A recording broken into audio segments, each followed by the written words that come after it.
In my past life, I was the sole ninth circle Archmage. I spent 2 centuries mastering the arcane arts to protect my world. It wasn't enough.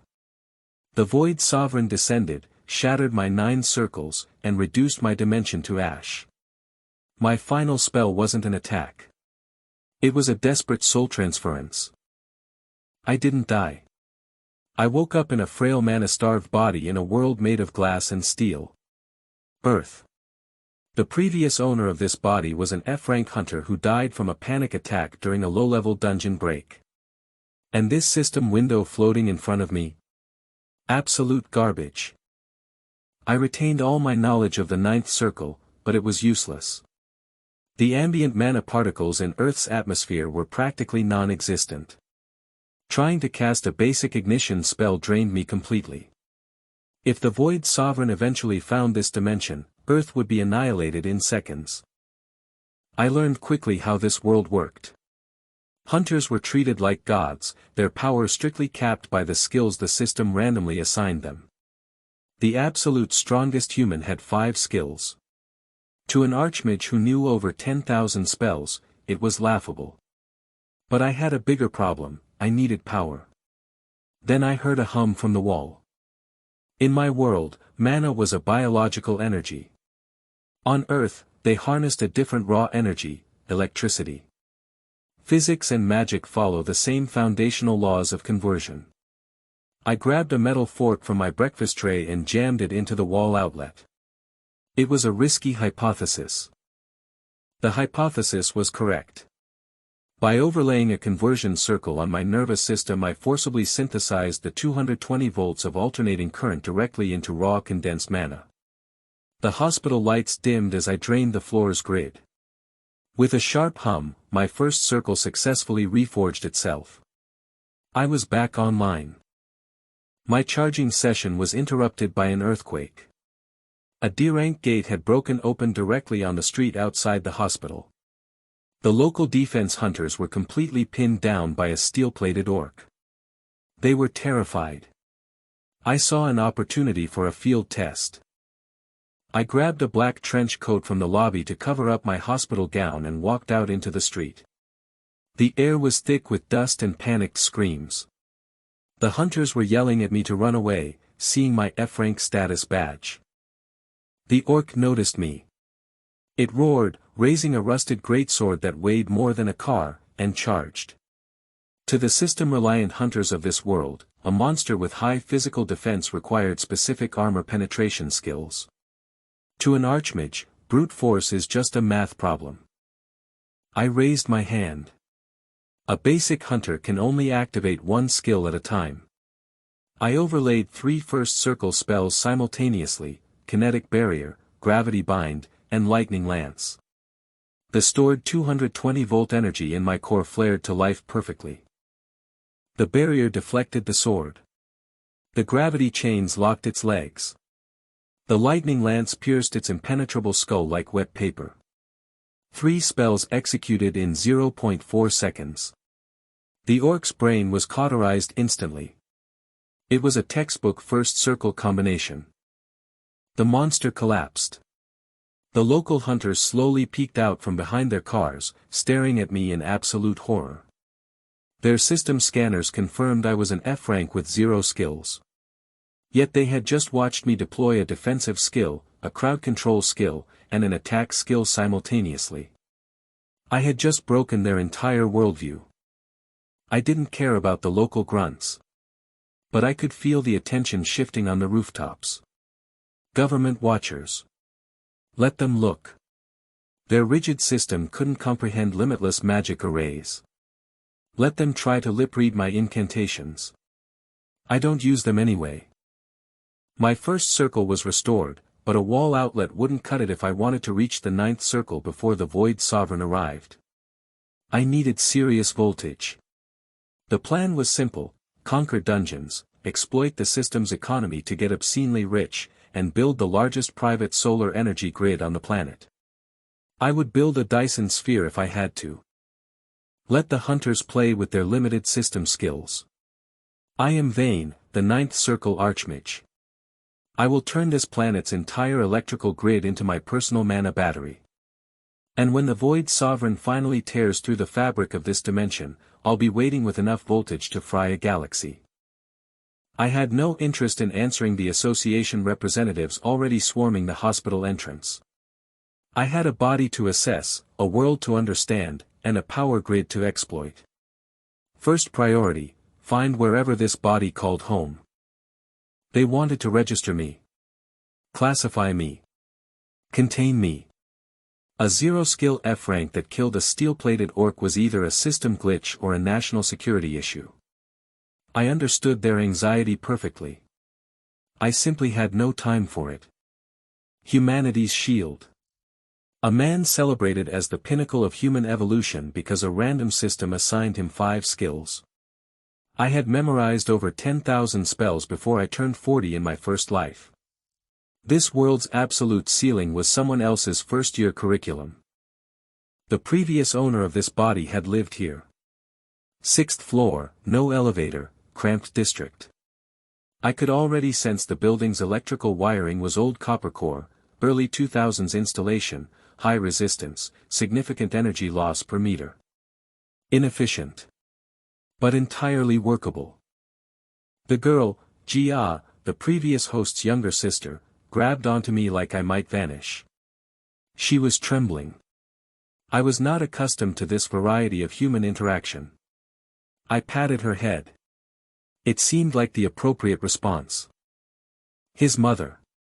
She had been sitting alone in a pile of debt, quietly waiting to find out if her son was coming home at all. She looked like someone who had been strong for too long. I understood that particular kind of exhaustion. The debt was significant but finite. Hospital emergency care, F-rank licensing fees, 2 months of missed rent, a disconnection notice for the power.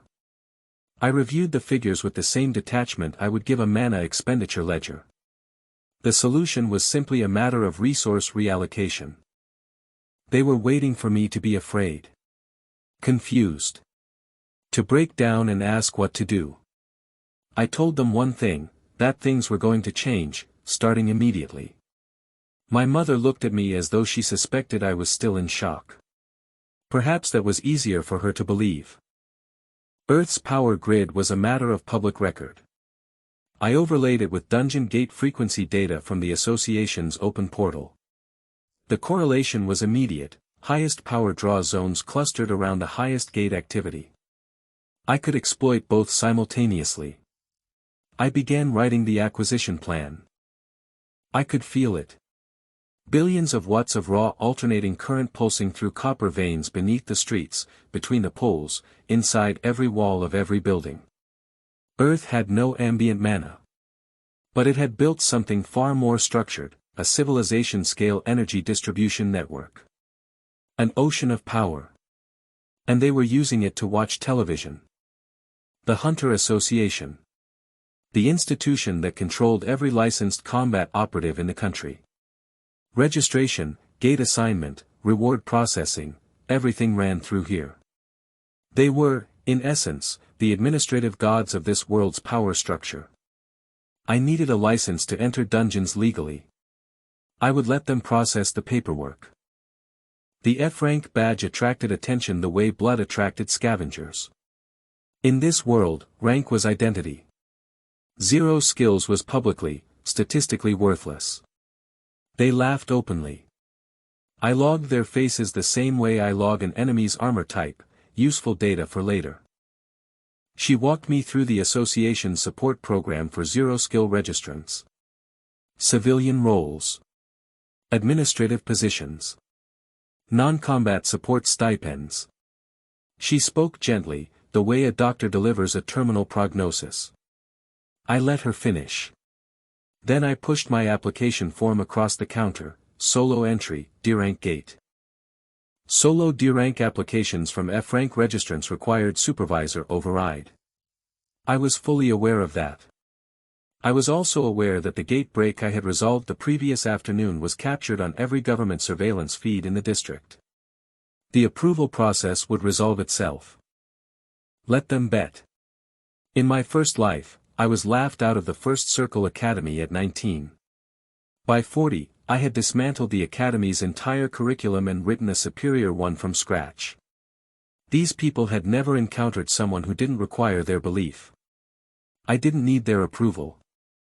I needed a dungeon. The surveillance footage did exactly what I expected. 47 camera angles from the district's grid had captured the entire exchange. The supervisor stamped my application without making eye contact. Bureaucratic systems, I had learned, move faster when presented with undeniable evidence. I had two criteria for selecting my first gate. First, D-rank difficulty, manageable for a freshly restored first circle. Second, and more importantly, proximity to a high-voltage electrical substation. The industrial district gate sat 2 blocks from a 154 kilovolt transmission line. Perfect. I walked past the substation on the way to the gate. The electromagnetic field radiating off the transformer units was significant, not enough to charge a full circle, but enough to top off my reserves before entry. I absorbed what I could without drawing a visible display. No need to tip off the observation teams I could feel tracking me from the buildings above.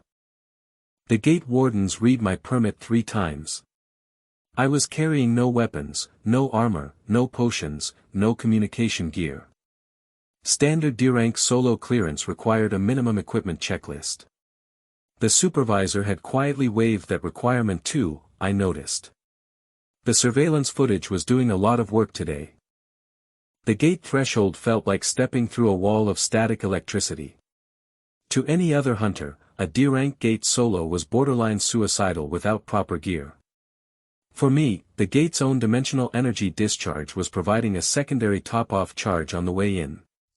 I was already converting it before I was fully through. The ambient mana concentration inside a dimensional gate was measurably higher than the outside world. Not enough to power high-circle spells unaided, but enough to reduce my conversion overhead by roughly 30%. The cave's bioluminescent fungi were feeding off dimensional energy leakage. I made a mental note, gate interiors were resource-efficient operating environments. 3 fungal crawlers. D-rank pack hunters. Their encirclement pattern suggested a basic coordinated ambush, flank, disorient, overwhelm. Reasonably sophisticated behavior for their rank. The corrosive mandible fluid would dissolve standard hunter armor in seconds. I had no armor. I also had no intention of letting them reach me. I ran a simultaneous triple target trajectory analysis. Each crawler had a slightly different attack vector. The one on my left was a half-second ahead of the others, intended to force a dodge reaction. The right flank unit was the true threat, positioned to capitalize on the forced movement. Elementary misdirection. I dismissed it. I assigned 2 spells per target. Overkill for D-rank creatures, but this was a calibration exercise. I needed baseline data on how much converted electrical mana was required per spell execution in a gate environment with elevated ambient dimensional energy. Science requires controlled variables. 6 spells. 3 targets. 1.1 seconds total execution time. Mana cost, lower than the surface world equivalent by exactly 28.4%, consistent with the elevated ambient dimensional energy reading. I updated my conversion efficiency model. The gate interior was confirmed as a favorable operating environment. I moved deeper. A prior hunter team had attempted this gate and retreated, or hadn't retreated at all. The equipment left behind suggested a group of 3, probably E to D rank. The impact vibrations coming from the deepest passage were significant. Gate bosses don't announce themselves. They just wait. The Ironback Troll. Gate boss of a standard D-rank cave system. Iron density dermal armor, estimated 40-ton physical striking force, regenerative biology triggered by blood loss. 3 prior hunter teams had failed to clear this specific gate in the past 2 weeks. The association's records attributed it to the troll's armor penetration resistance. They were correct about the problem. Incorrect about the solution. A first circle lightning lance lacked the concentrated penetration density to breach ironback dermal armor, the prior team's fatal mistake. I had been holding back a portion of my substation charge for this. I pushed my stored reserves through a second circle compression array, tripling the lance's penetration coefficient. The troll's armor didn't resist. It dissolved. Gate cleared. Total time, 11 minutes, 40 seconds. Mana expenditure, 34% of stored reserves. Residual dimensional energy harvested during gate collapse, 9% recovered. Net operational cost, 25%.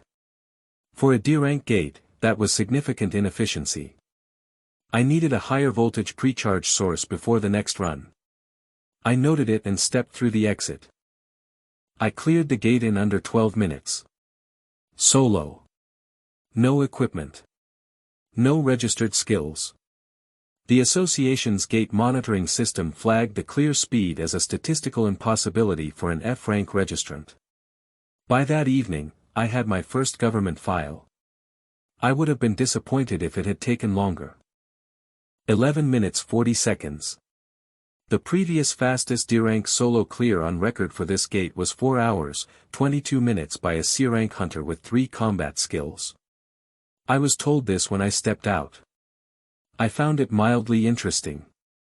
I found the clear reward processing window significantly more interesting. 4.2 million won for a D-rank solo clear. The reward scaled with clear speed and solo multiplier. Standard team clear of this gate paid roughly 800,000 per hunter. I had received 5 times that alone, in under 12 minutes. It was a fraction of what I needed. It was also a start. I had reviewed the association's public gate reward scaling tables on the bus ride over. I had also reviewed the dungeon drop item secondary market values, the gate boss material auction rates, and the solo clear speed bonus multipliers. I had a complete revenue model built before I stepped through the gate. The 4.2 million was exactly what the model predicted. He had been watching from the moment I stepped out of the gate. Black Tiger Guild emblem, third largest hunter guild in the country. They recruited aggressively and paid their top earners well. They also retained 70% of all gate reward income from contracted hunters. I had already done the math on every major guild's contract terms. He offered me a provisional B-rank contract, the highest starting tier their guild had ever offered a new recruit. Full gear provision, dungeon assignment priority, medical coverage, a signing bonus. It was, objectively, an excellent offer. He was also offering me a cage with a very comfortable interior. I declined. I said 2 words, no thank you. He called after me twice. I didn't turn around. Guild contracts were standardized traps, lucrative enough to feel like opportunity, structured to extract maximum output while capping individual asset accumulation. I needed every one I earned. I had infrastructure to build. 2 months of overdue rent, cleared in full, plus 3 months advance. The landlord had come to deliver an eviction notice. He left with a receipt. I found the shift in his posture, from aggressive creditor to silent, slightly frightened recipient, instructive.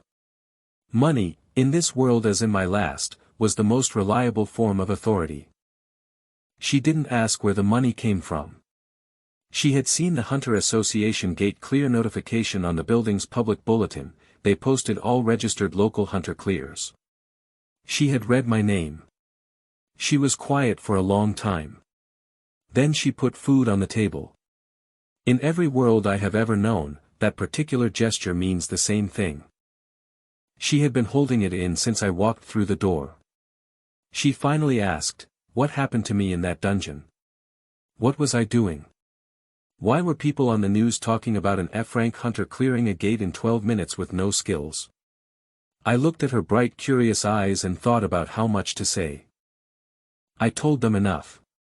That I had knowledge, old knowledge, from somewhere else, that let me do things the system didn't account for. That I was going to use it. That things were going to get better, faster than they expected. I didn't tell them about the Void Sovereign. Not yet. Some information requires the right foundation before it can be received. Director Yoon had been in the intelligence division for 23 years. He had classified 6 SS rank awakening events, 2 gate sovereign incidents, and 1 attempted dimensional breach. He told his team that night that the Vane anomaly ranked above all of them. He was correct. He just didn't know why yet. The association's skill classification database contained records of every known hunter ability on Earth, over 40,000 cataloged skill variants.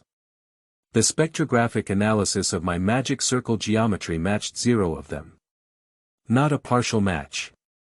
Not a near miss. 0. I would have found it more alarming if any of them had matched. A single residential solar panel installation in this country produced roughly 400 watts under optimal conditions. A utility-scale solar farm, the largest class of commercial installation, produced around 500 megawatts. I needed to get from 220 volts to terawatt-scale output before the Void Sovereign arrived. I had a very specific number of dungeon clears required to fund each phase of that progression. I began drafting the acquisition schedule. The D-rank gate reward had covered immediate family debt and left a working capital reserve. The C-rank gate reward at solo clear speed would fund the first stage of my solar acquisition plan. I had done the revenue projection. I needed 12 more gate clears at escalating rank before I had enough capital to purchase the first land parcel. I selected the gate and submitted the application before the bored crowd had finished whispering. 12 gate clears. First land parcel. First solar array. First real power source. Then the next phase. Then the next. I had built an entire magical civilization from nothing once before, starting with a single spell and 2 centuries of stubborn refusal to stop. This world had given me a head start, a pre-built global energy grid and a civilization that had no idea what I was going to do with it. I walked out into the morning. The plan was already running. 6 gates in 4 days. 2 D rank, 3 C rank, 1 B rank as a test. The association's public leaderboard updated in real time. I hadn't intended to top it, I simply hadn't slowed down. The attention was an acceptable side effect. Let them stare at the board. I was already at the next gate. The video from the street gate break had already reached 2 million views online. Someone had compiled it with the leaderboard data and a clickbait title I found genuinely terrible. The hunter community was splitting between 2 theories, illegal skill concealment or some kind of system exploit. They were wrong on both counts. The correct answer wasn't in their vocabulary yet. He introduced himself. A rank. 4 skills. Top 5 ranked hunter in the country. He told me the leaderboard entry was an embarrassment to the association, that an F rank with 0 skills appearing above legitimate hunters was a statistical error that needed to be corrected. He said this loudly, in the lobby, in front of everyone. I waited for him to finish. I gave him a full second of silence. In my experience, a full second of silence in response to a loud declaration is more deflating than any counterargument. Then I looked past him at the application counter and said, "Excuse me." I submitted my 7th gate application. A B-rank gate, solo. The clerk stamped it without supervisor override this time. Apparently my previous 6 clears had generated enough data to waive the requirement automatically. Behind me, the A-rank hunter was still standing in the same spot. The lobby was very quiet. I found it unremarkable. They found it extraordinary. That gap in perception was, I was beginning to understand, going to be a recurring feature of my time on this planet. He followed me to the gate. I had expected that. A man with 4 skills and a public reputation had just been walked around in front of his peers by someone with 0. He needed to watch me fail. I understood the psychology perfectly. In my first life, I had watched lesser mages do the same thing to each other for 2 centuries. It never ended the way the observer expected. The ambient dimensional energy concentration inside a B-rank gate was substantially higher than C rank. The distortion field was significant enough to warp standard hunter skill deployment. Most hunter skills use system energy pathways that became unstable under heavy dimensional pressure. Mine did not. In a high-density dimensional environment, a magic circle fed by converted electrical mana was strictly superior to a system skill. This was not an accident. This was why I had chosen a B-rank gate for the 7th run. Void Stalkers were dangerous to standard hunters for one reason: their partial phase ability made attack timing unpredictable. Hunters relied on system skill activation windows, fixed intervals that Void Stalkers had apparently evolved to exploit. I didn't have activation windows. I had continuous casting. I spent 40 seconds watching their phase cycle intervals before I raised my hand. 40 seconds of 4 B-rank monsters closing in while I took notes. I needed the data. While they were advancing, I had been placing a pre-drawn binding array into the plaza's dimensional substrate with passive microcasting, invisible, silent, drawing from residual ambient mana rather than my reserves. The moment all 4 entered the array's radius simultaneously, I activated it. They had been walking into a trap since the moment I entered the gate. I had simply been waiting for them to finish walking. 4 targets. 4 custom spell configurations. 1 activation. The binding array had drained barely 8% of my reserves because it had been fed by ambient dimensional energy during passive placement rather than active casting. Total active casting cost for all 4 eliminations, 19%. This was the advantage of pre-positioning over reactive combat. I noted the efficiency figure and moved toward the boss chamber. The average B-rank hunter team, 6 members, mixed skill sets, required between 2 and 4 hours to clear a B-rank gate. Fastest recorded solo clear of any B-rank gate was 1 hour, 11 minutes by an SS rank hunter. 7 minutes had elapsed. Dae-young was waiting for the gate to eject a corpse. The field agents were already on their phones. The news crew was filming the gate portal. 8 minutes 51 seconds. I had spent 40 seconds of that taking notes on Void Stalker phase intervals. The clear could have been faster. I filed the inefficiency for future optimization and stepped through the exit. I didn't look at him when I walked past. That would have implied I had been thinking about him. I hadn't. I had been thinking about the dimensional energy density variance between the B-rank and C-rank gate environments and what it implied for my 3rd circle restoration timeline. He simply wasn't a variable in my current calculations. In my first life, I had spent 2 centuries in solitude.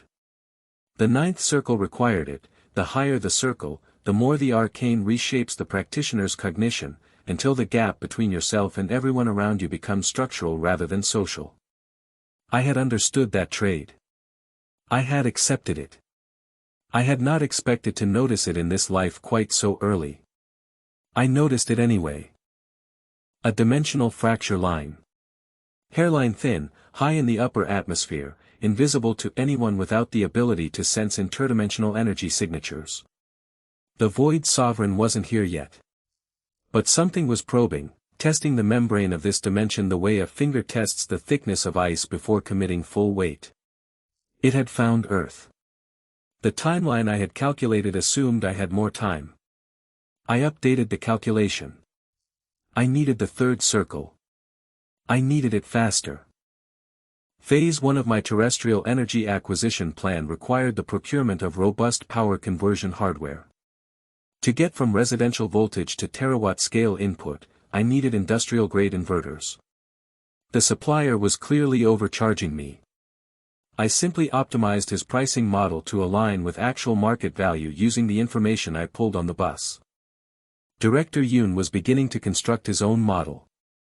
Spectrographic data confirmed my casting geometry was mathematically unique. Standard Hunter Association classifiers reported 0 matches for standard skill databases. And now, I was purchasing hardware meant for large-scale utility grids. The discrepancy was growing. Let him calculate. The Void Sovereign fracture was already visible. While Director Yoon watched from the shadows, others chose the standard, predictable route of violence. I was informed by my family later that evening that a localized E-rank dimensional imbalance was suspected. They were correct. The system was about to punish my family for my acceleration. It had been automated since the moment I synthesized the first circle. I felt the mana fluctuation from the warehouse. My signature was synchronized to the old copper wiring of my building, context image _36.png reference. The logic break alert was immediate, biological energy expression within the optimized parameters I had drafted at midnight. My family was being assessed by a threat. I calculated the distance, vector, and required mana for immediate intervention. The industrial network was already providing optimal operative current, scene 66 hydro generator reference. I stacked 3 complex, high-voltage optimization arrays, a spatial fold sequence, magnetic intercept layer, and a logic shield. I bypassed their rigid system skill activation windows. Multicasting meant immediate results. My calculation was precise to 0.03 seconds. My multicast barrier triggered logic break analysis the instant it hit the assassin standard E-rank system skill activation vectors. Kinetic transfer was absolute. They were neutralized before they realized their target had arrived. The leader used a rare dampening mask skill, a unique system ability. I recognized it. I ran a simultaneous analysis of the mask's logic tables. It wasn't magic, it was a basic code block on bioelectrical energy. Elementary. While my multicast circles simultaneously engaged the shadow clones, I activated a logic anchor array to systematically deconstruct the mask's digital architecture. My multicast circles continued the strategic engagement against the clones, but the main calculation required a public statement. I deconstructed his dampening skill and grabbed the building's old copper wiring. I applied a first circle voltage optimization, not enough to kill him, just enough to short-circuit his specialized nerve armor for 40 seconds. Pacing was everything. Let him rethink his tactics. I deconstructed the clones. The main threat was processed. I tossed his cooked tactical gear onto the pile of soot by the window, context image _36.png reference. A residential operation is always messy, but strategic optimization minimized cleanup. Vane, complete. She had been holding it in since the spatial folder dissolved. She finally asked, what happened to me in that dungeon? What was I doing? Why were people on the news talking about an F-rank hunter clearing a gate with 0 skills in 12 minutes? I looked at her bright curious eyes and thought about how much to say. This world's rigidity was a social cage. I needed to build a new one. I told her enough. That I had knowledge, old knowledge, from somewhere else, that let me do things the system didn't account for. That I was going to use it. I didn't tell her about the Void Sovereign. Not yet. Some information requires the right foundation before it can be received. The teaching moment required a precise logic stack. A standard one circle would require years to manifest aura. I bypassed the meditation. I used a kinetic bind array overlaid with a logic fold to synchronize Jia's bioelectrical field. By applying high-voltage logic, I forced the first true biological aura manifestation on this planet. She was finally a practitioner. Director Yoon had been in the intelligence division for 23 years. He told his team that night that the Vane anomaly ranked above 6 SS rank awakening events, 2 gate sovereign incidents, and 1 attempted dimensional breach. He was correct. He just didn't know why. Yet. My first circle was restored, but a wall outlet wouldn't cut it if I wanted to reach the 9th circle before the Void Sovereign arrived. I needed serious voltage. The plan was simple: conquer dungeons, exploit the system's economy to get obscenely rich, and build the largest private solar energy grid on the planet. I would build a Dyson sphere if I had to. It was already running. The Void Sovereign fracture was already visible, context chapter 5 ending metadata, ID 75 signal reference. I had my first C-rank funds. I had the terawatt data in my notebooks. The plan was running. The B-rank stomp, Chapter 5 metadata stomps reference, had already catalyzed Director Yoon's coordinates. My family was secure. My first student was activated. It was, without a doubt, the perfect day. Current. Synthesis. Complete. My previous 12-gate clears had generated enough capital to execute Phase 2 of my infrastructure plan. The cramped, peeling apartment in the slums was a security liability and an electrical bottleneck. I needed a primary command node with a direct line to the city's main power grid. I brought my family to the center of the financial district. The real estate agent took one look at my plain t-shirt and F-rank badge and assumed we were lost. I ignored him. The penthouse encompassed the entire top floor of the high-rise. More importantly, it sat directly above a high-voltage commercial transmission relay. The ambient electromagnetic field was exquisite. The agent attempted to dismiss us, citing the required credit checks for a property of this magnitude. I didn't require credit. I slid my association black card across the granite. The 12-gate bosses I had butchered paid for the property in liquid cash. The agent's disdain instantly dissolved into trembling, terrified reverence. My mother wept. For the first time in years, she wasn't crying over debt or fear of eviction, but from the sheer, crushing weight of sudden security. In my past life, I was too obsessed with magical theory to protect those close to me until it was too late. I would not make that specific mathematical error twice. They were safe here. They were safe, but a glass box in the sky isn't a fortress. The moment my family went to sleep in the guest wing, I began the renovations. I didn't buy this penthouse for the view. I bought it for the square footage. I took the raw gold bullion I extracted from a C-rank gate boss and activated my plasma induction. Gold is a supreme conductor of both electricity and mana. Using localized plasma heat and telekinetic pressure, I injected liquid gold directly into the marble flooring, laying down miles of microscopic geometric circuitry across the entire penthouse. I wasn't just drawing a ward. I was turning the entire luxury apartment into a massive, integrated third circle logic board. I connected the gold logic board directly into the building's main transmission trunk. The moment I closed the circuit, the entire penthouse ignited with a third circle absolute defense array. For a split second, the lights of the entire financial district dimmed as my apartment violently absorbed the grid's voltage to charge its capacitors. The fortress node was online. By morning, the gold arrays had faded beneath the marble, completely invisible to the naked eye. I began Jia's curriculum. With the ambient mana density artificially raised by the apartment's collector array, she successfully stabilized her biological aura and achieved self-levitation in 3 hours. She was highly talented. Or perhaps the system's suppression of humanity was just that tragic. Meanwhile, the bruised egos of the ruling class were manifesting. Recruiter Han had reported his humiliation, followed by the news that an F-rank independent had just purchased the most expensive piece of real estate in the sector in cash.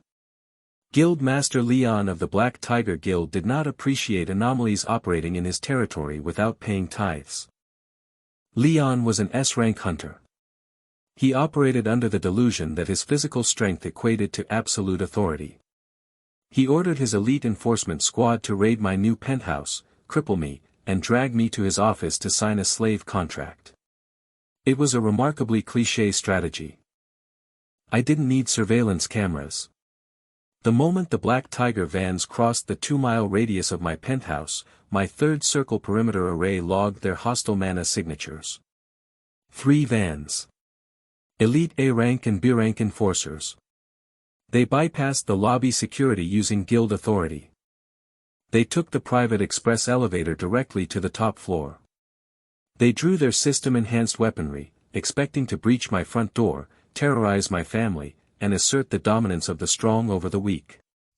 I decided to greet them in the hallway. My family was sleeping, and I despise noise. They stopped. They were confused to find their target waiting for them in the corridor, unarmed and unarmored. The squad leader raised his rifle and ordered me to my knees in the name of the Black Tiger Guild. I didn't take my hands out of my pockets. I didn't cast a spell. I didn't need to. The entire top floor of the building was a fully integrated third circle logic board, and they were standing directly on the primary capacitor. I simply issued a mental command. The hidden gold circuitry in the walls and floor instantly ignited, activating a hypergravity bind array. 50 times normal gravity. The elite A-rank enforcers hit the floor so hard the hardwood splintered beneath their armor. They couldn't breathe, let alone pull a trigger. I walked slowly down the corridor, the neon blue array lighting my path. The Black Tiger Guild wanted to send a message. I was going to send them back a highly optimized receipt. I didn't kill them. Corpses are a logistical hassle, and they were more useful as couriers. I knelt beside the squad leader, who was currently experiencing what it felt like to weigh 5,000 pounds. I wrote out a brief itemized list on a piece of hotel stationery. A fourth circle spatial fold is incredibly mana-intensive, but my apartment was plugged directly into the city's commercial grid. I had the voltage to spare.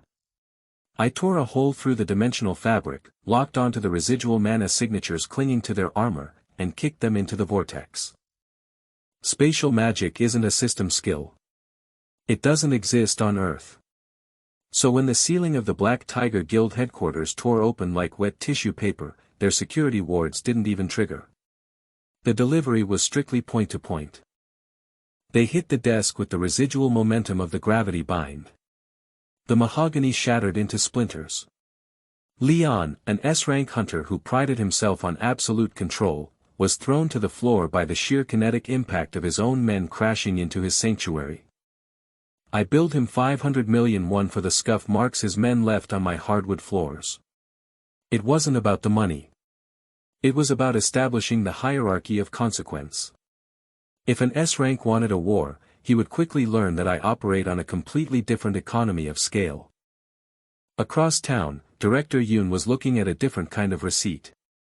When my third circle fortress array went active, it drew a sustained 40 megawatts of power from the commercial grid to charge the logic boards. To the utility company, it looked like a massive short circuit. To an intelligence director, it looked like a terrifying impossibility. Yoon was a smart man. He realized immediately that sending strike teams against someone who could swallow the electrical output of a small district was suicidal.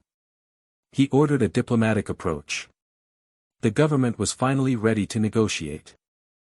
To build a terrestrial solar farm capable of powering the fourth circle, I needed a thermal regulator core, specifically, the heart of an A-rank volcanic gate boss. The government had locked down the Inferno crater gate for 6 months because every guild team sent inside had been incinerated. I didn't ask for permission to enter. They aimed their system-enhanced rifles at me. I deployed a passive localized EMP pulse, converting a fraction of my stored mana into a directed electromagnetic wave. Their guns died. Their tanks went blind. Modern Earth relied too heavily on microchips to threaten an Archmage. Before I could enter the portal, an armored SUV intercepted me. Director Yoon. The man who had been watching my energy consumption. He stepped out with his hands empty, a gesture of surrender from the state. He told me the gate was a national hazard. I told him it was my next battery. Yoon offered me money, status, and immunity. I already had the first two, and the third was irrelevant. I projected a map of a 1,000-acre stretch of barren, government-owned desert. I told him, I will clear this impossible gate for you in exactly 20 minutes. In exchange, that desert belongs to me, tax-free, permanently. No oversight. Yoon hesitated, then agreed. He shook my hand to seal the contract. I let a fraction of a volt leak through my skin during the handshake. He flinched as the raw, unfiltered electrical mana shocked his nervous system. It was important the government understood they weren't hiring a hunter, they were making a deal with a force of nature. An A-rank volcanic gate radiates ambient heat capable of melting standard hunter armor before they even cross the threshold. I didn't wear armor. I deployed a continuous third circle thermodynamic inversion field. The raging inferno parted around me, instantly chilled to absolute zero. I walked into the fire. The interior of the gate was a thermodynamic goldmine. Rivers of liquid magma flowing in perfect, predictable circulation patterns. Before I even engaged the boss, I spent 5 minutes sketching the cavern's natural thermal exchange layout. It was the perfect blueprint for the cooling system of my future terawatt solar array. The Inferno Lord emerged. An A-rank elemental composed entirely of hyperpressurized magma. The military thought it was an unkillable natural disaster. I saw it as a walking, talking thermal regulator core. I didn't need to kill it, I needed to surgically extract its heart without damaging the energy density. I aligned a 12-layer fourth circle cryogenic extraction array. It was time to secure the battery. The Inferno Lord's fist carried the kinetic force of a falling skyscraper and the thermal density of a volcano. A standard hunter would need an S-rank physical shield to survive the impact. I didn't block it. I simply dropped the ambient temperature of its striking vector to absolute zero. Magma, when instantly deprived of thermal energy, becomes brittle glass. Once the entity was thermodynamically locked, the rest was mere surgery. The association classified gate bosses as monsters to be butchered. I viewed them as highly complex biological machines. I used a second circle spatial scalpel to bypass the hardened obsidian shell, carefully cutting into the chest cavity without disturbing the energy matrix inside. The thermal core. A condensed singularity of perpetual heat and dimensional pressure. Left unchecked, it would melt through the Earth's crust. Enclosed within a customized neon blue containment array, it was perfectly stable. I had my heat sink. The gate boss, deprived of its power source, quietly crumbled into thousands of tons of harmless black ash. Outside, they had likely been preparing casualty reports. A-rank gates were national emergencies. When the dimensional portal shifted from red to the pure white of a cleared gate in under 15 minutes, the military perimeter went completely silent.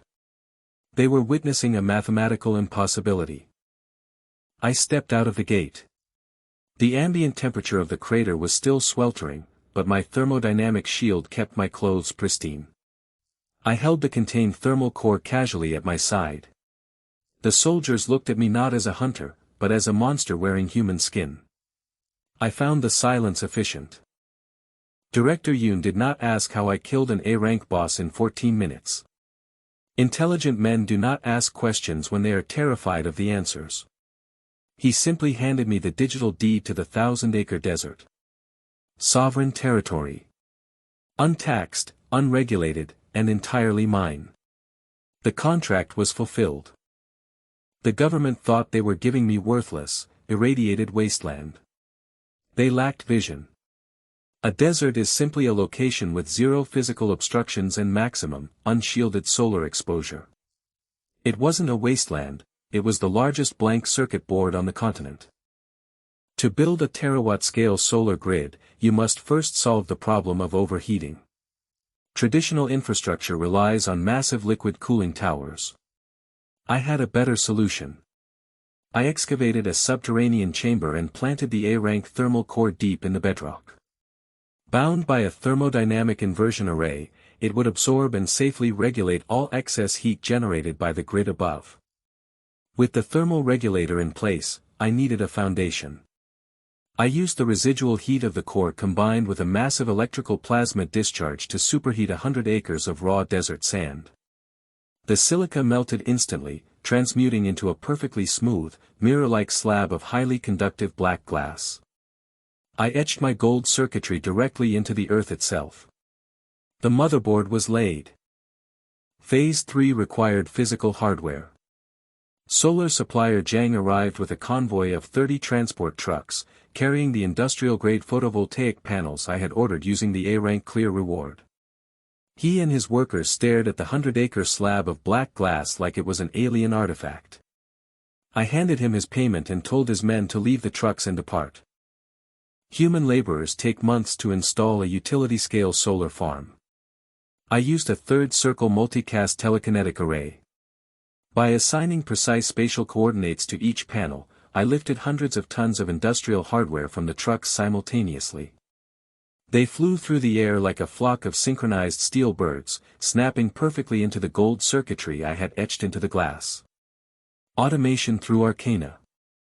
While I was aligning photovoltaic cells in the desert, the association updated their public servers. The news that an F-rank independent had solo cleared a restricted A-rank gate in 14 minutes hit the hunter community like a seismic shockwave. The rigid, skill-based hierarchy they had worshipped for decades was officially broken. Guild Master Leon received the invoice and the leaderboard update simultaneously. An S-rank hunter relies on the absolute certainty of his own power. When that certainty is forcefully dismantled by a man wearing a plain t-shirt, the psychological damage is permanent. Leon finally understood that he was no longer at the top of the food chain. I secured the final trunk line. The thermal core was regulating the heat. The black glass was conducting the current. Thousands of industrial solar panels were locked into the array. As the sun set, I closed the primary circuit. The entire 100-acre grid powered up simultaneously, flooding my physical body with an oceanic surge of raw, unadulterated voltage. The voltage was staggering. The sheer volume of energy forced my biological transformer to its absolute limit. With a sound like a cracking thunderbolt, the fourth circle forged itself around my heart, dense with intricate technological geometry. I stood over my new power plant, feeling the limits of this frail human body shatter. The Void Sovereign was watching. Let him watch. I was just getting started. The fourth circle. In my previous life, it took me 30 years of deep meditation in the high mountains to forge it. On Earth, it took 100 acres of silicon, a volcanic core, and a commercial power grid. The density of my mana had fundamentally shifted. I was no longer just channeling energy, I was bending spatial reality. Physical travel is an inefficiency. With the fourth circle stabilized and constantly fed by my remote solar grid, long-range spatial folding was now trivial. I didn't need a dimensional gate. I simply sliced through the coordinates connecting the desert to my penthouse and stepped through. I emerged in the living room. Jia was diligently maintaining her bioelectrical aura, managing a 3-foot levitation. She dropped to the floor when the fabric of space tore open in the living room. I made a mental note to teach her spatial anchoring so she wouldn't be startled by minor dimensional shifts. While I was pouring my morning coffee, an association courier drone dropped an encrypted device on my balcony. A mandatory emergency hearing. The hunters were panicking. An F-rank independently clearing an A-rank gate shattered their entire geopolitical power structure. They wanted to interrogate the anomaly. I could have ignored the summons. But leaving a broken system functioning creates unnecessary friction. Sometimes, to ensure absolute efficiency, you must walk into the enemy's stronghold and publicly dismantle their delusions. I went to the Grand Hall. They gathered the nation's elites. S-rank hunters, guild masters, and politicians who believed their system-assigned status made them untouchable. They placed me in the center of the amphitheater like a prisoner on trial. It was an impressive display of theatrical intimidation. I found it incredibly tedious. Guild Master Leon took the floor. He hadn't paid my invoice. Instead, he accused me of utilizing forbidden demonic artifacts to fake my gate clears, attempting to frame me as a national threat to salvage his ruined reputation. To prove his point, he brought out an S-rank, absolute suppression artifact. The artifact was designed to instantly seal a target's mana circuits and force them to their knees. It was a priceless S-rank relic. Leon activated it, unleashing a wave of golden suppression chains. He wanted to see me kneel in front of the entire country. He wanted his hierarchy back. System artifacts operate on rigid, pre-programmed code. Against a first or second circle mage, it might have been an annoyance. Against the dense, reality-bending gravity of a fourth circle aura, it was like throwing glass at a tank.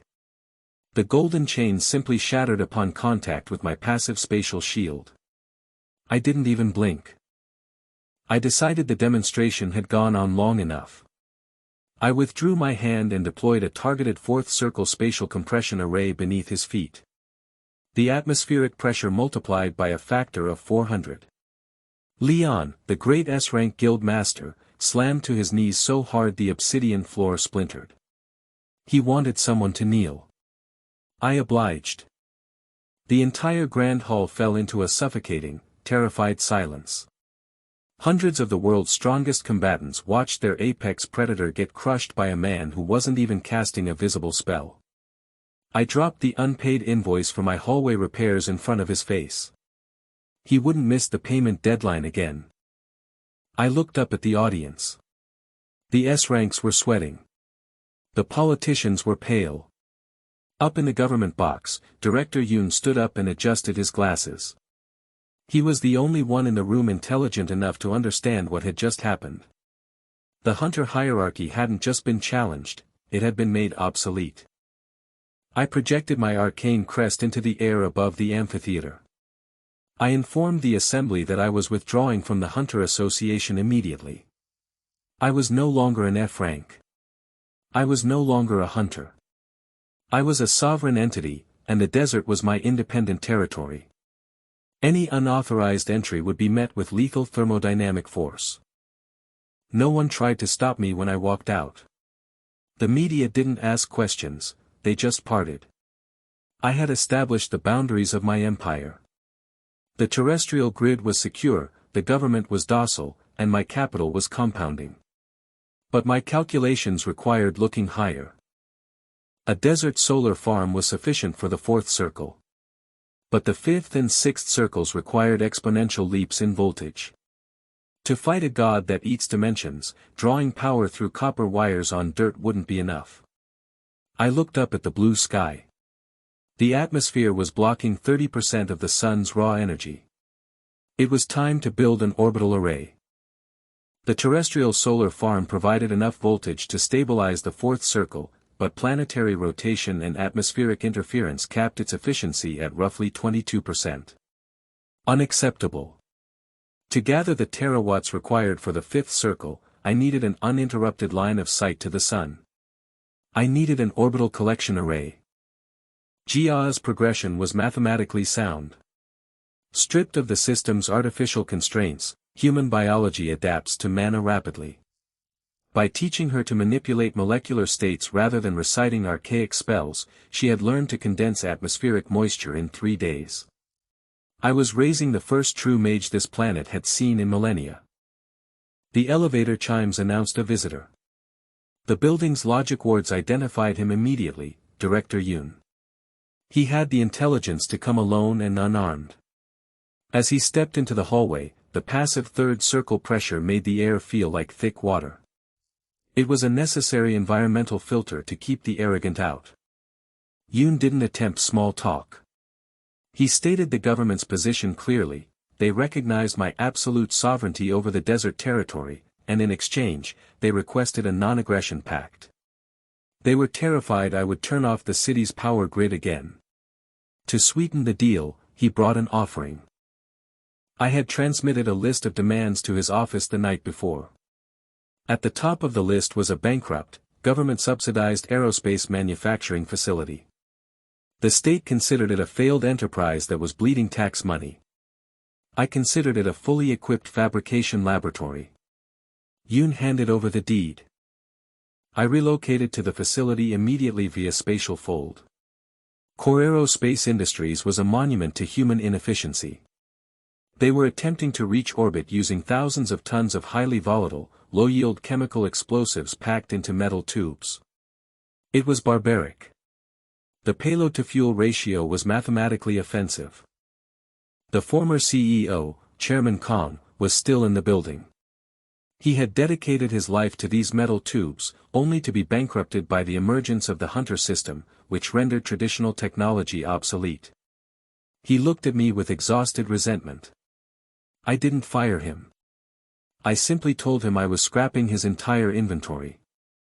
I placed my hand on the hull of their flagship rocket.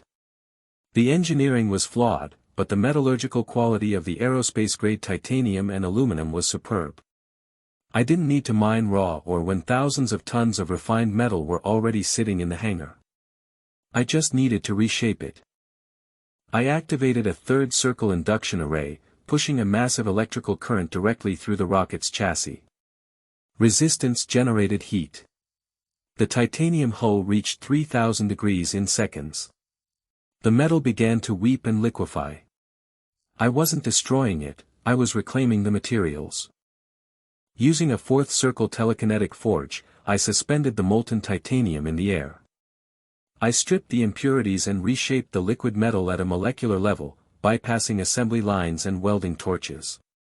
Within an hour, I had transformed their clumsy chemical rocket into a sleek, mathematically flawless orbital collection satellite, equipped with multi-kilometer folding solar sails. Chairman Kong fell to his knees. He watched a single man effortlessly accomplish what hundreds of his engineers had failed to do. The realization that science had not been defeated by the Hunter system, but simply waiting to be integrated with Arcana, broke him. He wept. I ignored him and prepared for transport. Rockets require massive logistical crawler platforms to move to a launch pad. I required a flick of my wrist. I opened a hangar-sized spatial fold linking directly back to the desert solar farm and pushed the completed orbital collector through. The payload was secured. It was time for launch. Chemical rockets are a crude method of escaping gravity. I preferred electromagnetism. I linked the entire output of my terrestrial solar farm into a fourth circle kinetic launch array. By converting the desert floor into a miles-wide railgun barrel, I generated a magnetic field powerful enough to launch the massive satellite directly into low Earth orbit without a single drop of fuel. I closed the circuit. The launch array discharged. The kinetic force was absolute. The satellite accelerated to escape velocity in less than 2 seconds, piercing the atmosphere on a perfectly calculated trajectory. The resulting sonic boom shattered windows in the city 30 miles away. I stood in the epicenter, feeling the shockwave ripple through the desert. The payload reached low Earth orbit. The containment seals released, and the massive silicon solar sails unfolded like origami wings, catching the unfiltered, brutal radiation of the sun. The moment the connection locked, I felt the first trickle of orbital voltage beam down directly into my mana core. Phase 1 of the Dyson array was online. The fifth circle was imminent. The atmosphere filters out roughly 30% of the sun's raw potential. It is a biological shield for humanity, but a severe bottleneck for Arcana. My satellite bypassed the filter. It collected unadulterated cosmic radiation and beamed it down as a concentrated, high-frequency microwave transmission. I stood at the focal point and let the heavens pour directly into my mana core. The human nervous system was not designed to process orbital-scale voltage. The pain was absolute, mathematically precise agony as my cellular structure was forcibly overwritten by terawatt-level energy. But biology is malleable if you apply enough pressure. The fourth circle shattered. The fifth circle engaged.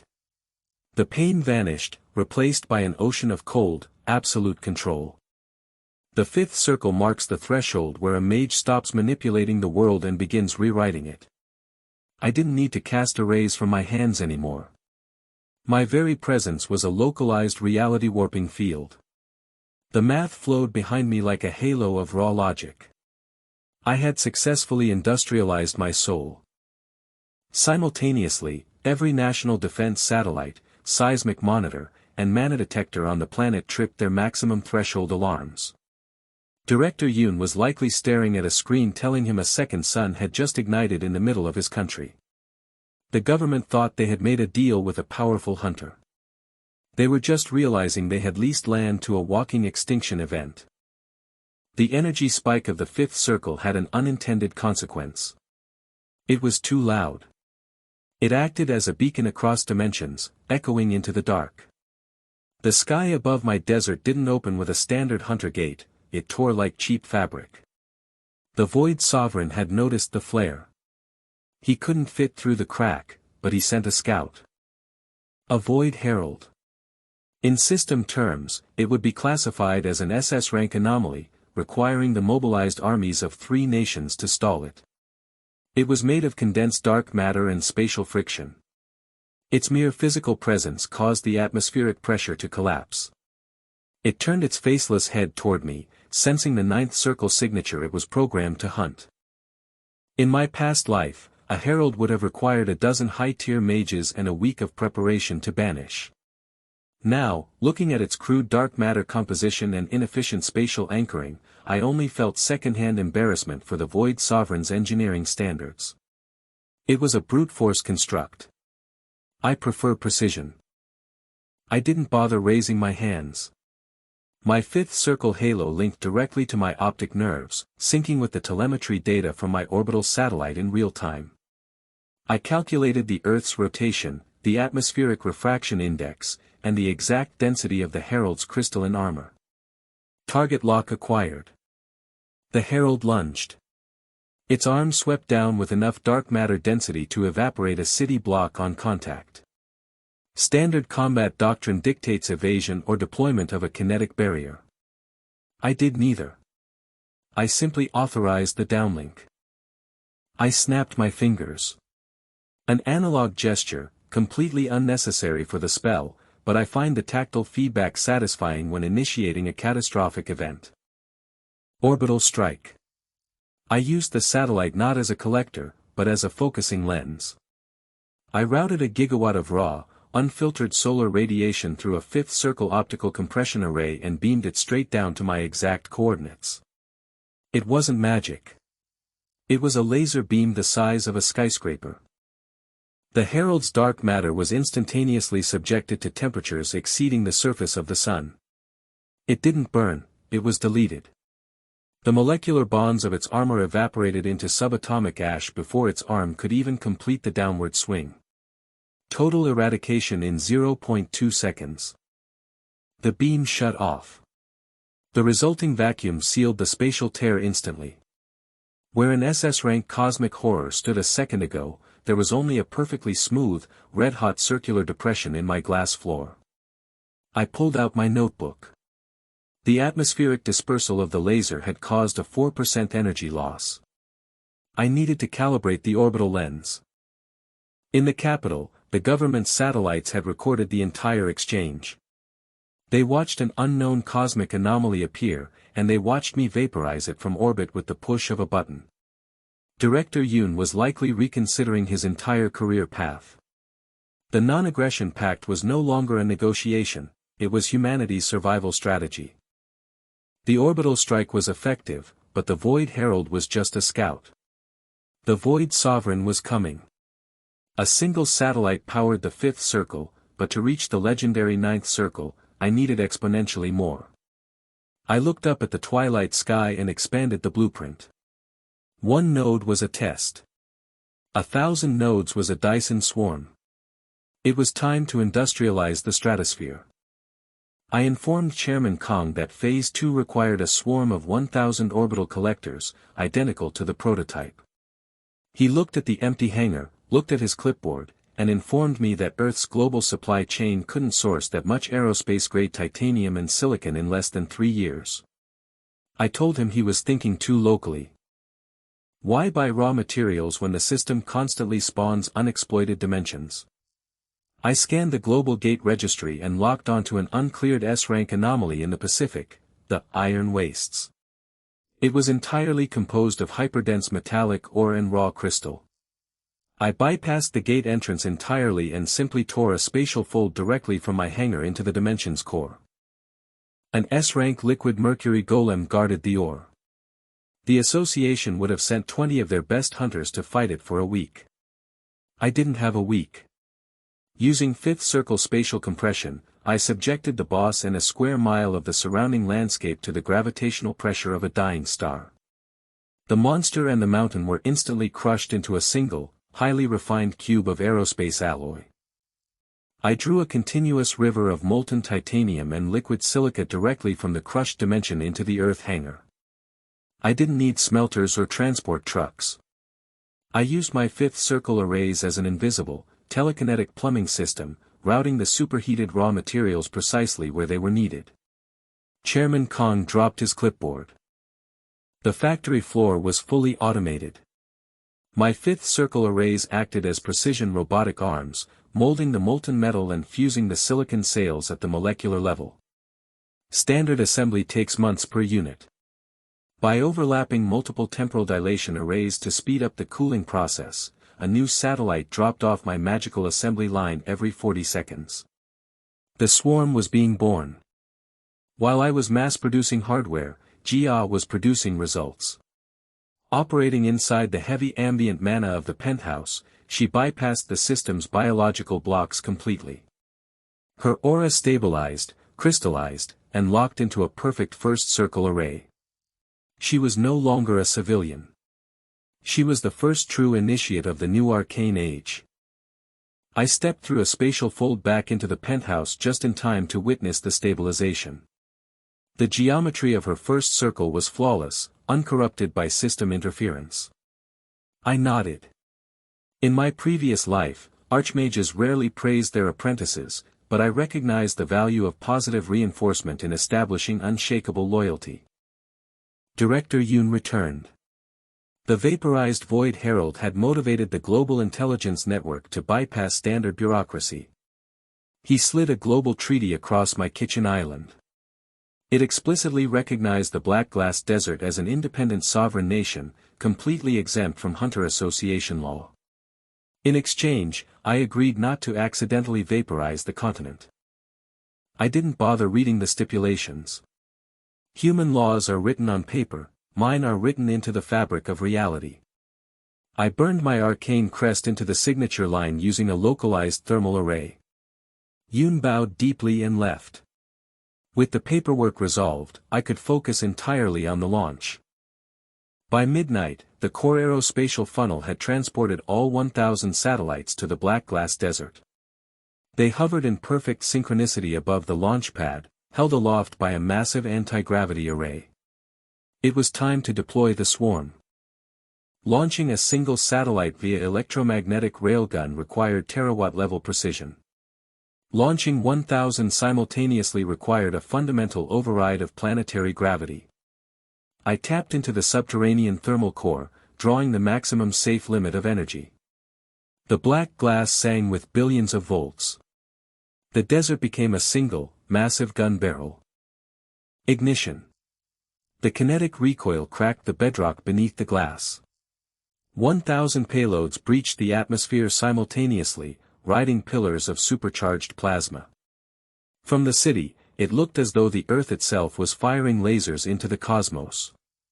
It was the loudest, most brilliant declaration of intent this planet had ever witnessed.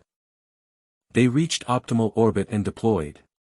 The silicon sails caught the unfiltered solar wind.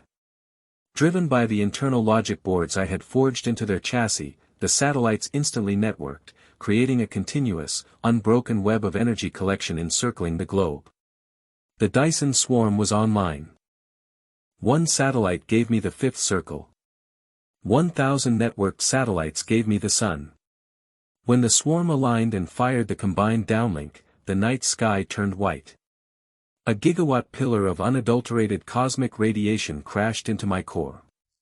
My physical body began to break down and instantly reconstruct itself under the sheer pressure of absolute, limitless energy. The sixth circle. Known in the ancient texts as spatial sovereignty. With the energy of 1,000 orbital nodes flowing through my veins, I had bypassed the limitations of earthly mana entirely. The Void Sovereign was searching for me. I looked up at the glowing net I had cast around the world. Let him come. I was ready to weaponize the sun. The sixth circle is defined as spatial sovereignty.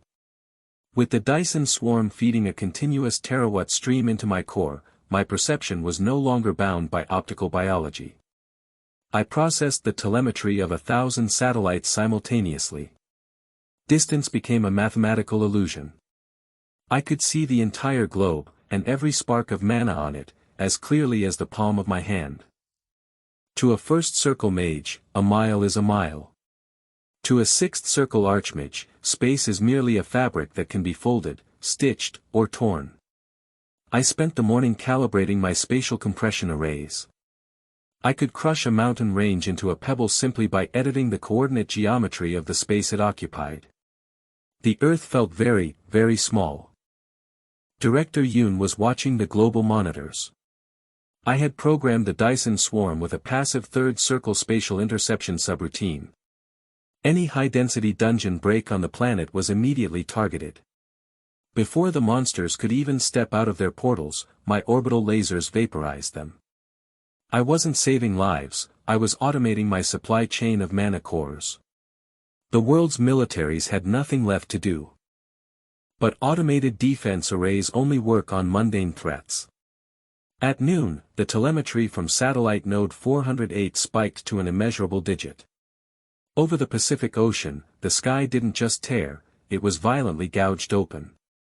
The Void Sovereign had registered the destruction of his herald. This time, he didn't send a scout. He sent a siege engine. The United States Hunter Command mobilized their Pacific Fleet. Admiral Thomas, an S-rank tactician, arrayed a dozen aircraft carriers and system-enhanced magical artillery platforms beneath the rift. They believed their combined firepower could repel whatever came out. It was the arrogance of insects aiming rifles at a hurricane. The Void Leviathan. A cosmic siege entity designed to consume the dimensional atmosphere of entire planets. It was miles long, armored in jagged dark matter crystal. The instant its body breached the atmosphere, Earth's gravity buckled. The ocean parted beneath it. The fleet's advanced battleships were tossed in the waves like bath toys. Admiral Thomas ordered a full broadside.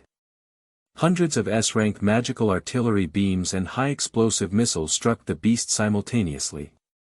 The Leviathan didn't even register the attack. The dark matter absorbed the kinetic and magical energy, feeding on it. Admiral Thomas realized, in a single crushing moment, that humanity was extinct. I folded space from the desert and stepped out over the Pacific. The gravitational turbulence was annoying, so I expanded my sixth circle aura, forcing the localized physics back into equilibrium. The tossing ocean instantly went dead calm. The fleet stabilized. I hovered between the apocalypse and the armada, hands in my pockets. The Leviathan paused. It sensed a mana density that rivaled its own master. It turned its countless maws toward me. Size is an evolutionary intimidation tactic used by primitive lifeforms. To a master of spatial sovereignty, mass is just a variable waiting to be edited. I found its design clumsy. I didn't bother using the orbital laser. The Leviathan's dark matter scales were designed to absorb energy beams. Instead, I applied pure mathematics. I extended my hand, locked onto the spatial coordinates occupying the monster's entire miles-long volume, and initiated a sixth circle, absolute collapse, matrix. I closed my fist. Space folded. The miles-long Leviathan shrieked as the coordinates of its physical form were forcibly rewritten into a smaller and smaller volume. Its indestructible armor meant nothing when the reality it occupied was shrinking. Millions of tons of cosmic mass were brutally crushed, condensed, and folded inward under infinite gravitational pressure. In 3 seconds, the apocalypse was reduced to an object the size of a golf ball. A hyperdense singularity core, buzzing with contained dark matter. It was exactly what I needed to power the thermal cooling regulators for Phase 3 of the Dyson Swarm. I pocketed the marble. Harvesting complete. I descended to the deck of the flagship. The S-rank hunters and elite naval personnel were statues.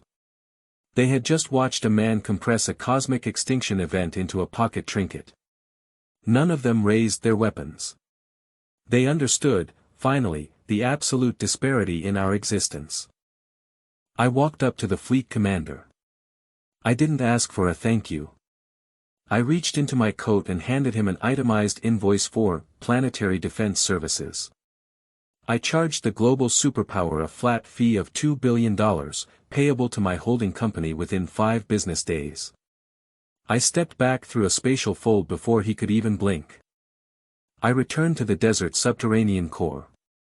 1,000 orbital satellites generate unimaginable heat. The magma sink was becoming strained. I slotted the hypercompressed void Leviathan marble directly into my cooling grid. Dark matter absorbs thermal energy perfectly. I was now using the Void Sovereign's own siege engine to refrigerate the very array I would use to destroy him. The ultimate efficiency. The Dyson Swarm's output was increasing exponentially. With the Void Leviathan's core regulating the thermal exhaust, the subterranean capacitors were operating at 400% projected efficiency. I had enough raw cosmic voltage flowing into my personal mana reserves to manipulate the fundamental constants of the universe. I just needed to calibrate the equations. Through our passive spatial link, I felt Jia forge her second circle in the penthouse. A process that requires a decade of grueling meditation for traditional archmages, she accomplished in a matter of weeks. The ambient mana density I had cultivated was acting as a hyper-accelerant. She was evolving flawlessly. A sovereign state backed by infinite energy makes the old world incredibly nervous. The United Nations and the Global Hunter Coalition banded together. They declared my desert an illegal monopoly on orbital resources. They marched an army of 5,000 elite hunters and mechanized divisions to my border. A spectacular waste of taxpayer money. Commander Vance led the vanguard. An SS-rank powerhouse equipped with state-of-the-art, billion-dollar mechanized system armor. He operated under the assumption that numbers and technology could overwhelm a single anomaly. He ordered the march. The moment their boots touched my black glass, I received the perimeter breach notification. I folded space from the subterranean core and stepped onto the surface. 5,000 heavily armed combatants against one man in a trench coat. It was a picturesque standoff straight out of their comic books.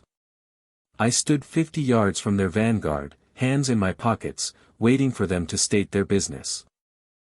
Vance possessed a loud voice and a terrible intellect. He demanded my unconditional surrender and the immediate transfer of the Dyson Swarm to the Coalition's control. He cited international law. I found his reliance on legislative paperwork highly amusing, considering he was standing on a floor made of magically transmuted silicon. I didn't answer him. Silence is often interpreted as an insult by the arrogant. Vance lost his temper and ordered a full-scale execution. 5,000 simultaneous magical and kinetic attacks converged on my coordinates. A barrage dense enough to wipe a major city off the map. It was the perfect stimulus to catalyze my next breakthrough.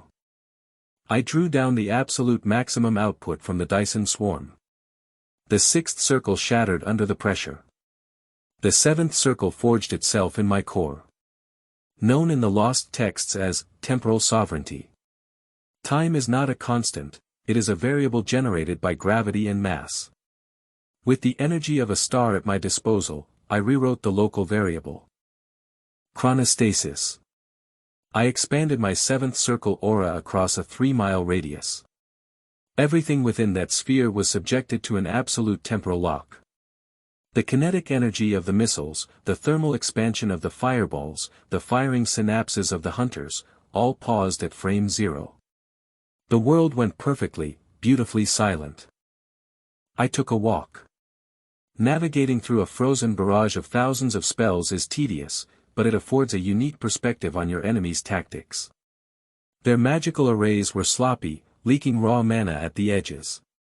I simply stepped around the frozen explosions and made my way to the front line where Commander Vance stood like an oversized statue. I could have shattered them. But destroying an army makes you a tyrant, humiliating them makes you an untouchable myth. I tapped the chest plate of Vance's billion-dollar mechanized suit. I didn't apply force. I applied time. I cast a localized temporal acceleration array exclusively targeting the refined metals and energy cores of their equipment. I released the chronostasis. The barrage they fired hit empty glass behind me. Simultaneously, my temporal acceleration took effect. 10,000 years of localized entropy hit their equipment in a microsecond. Billion-dollar mechanized suits, magical rifles, and artillery tanks instantly flash-rusted, decayed, and blew away as fine red dust in the desert wind. I aged their arsenal to dust. The Grand Coalition vanguard, the pride of the United Nations, was instantly reduced to 5,000 terrified men and women in their undergarments, clutching handfuls of rust. Commander Vance fell to his knees, his mind unable to process the absolute violation of physics he had just experienced. I knew their command centers were watching via satellite. I decided to ensure the broadcast quality was optimal. I projected a holographic feed of their rusted, kneeling vanguard into the stratosphere. A global broadcast. I wanted every politician and guild master on the planet to understand exactly what happens when you cross my border. To ensure my industrial scaling proceeded without further mundane interruptions, I deployed a permanent chrono wall around the desert's perimeter. Any unauthorized entity passing through would experience 10,000 years of localized aging in a single step. The border was sealed. The earth was subdued. I looked up at the sky. The Dyson Swarm was ready for Phase 3. The 8th circle awaited.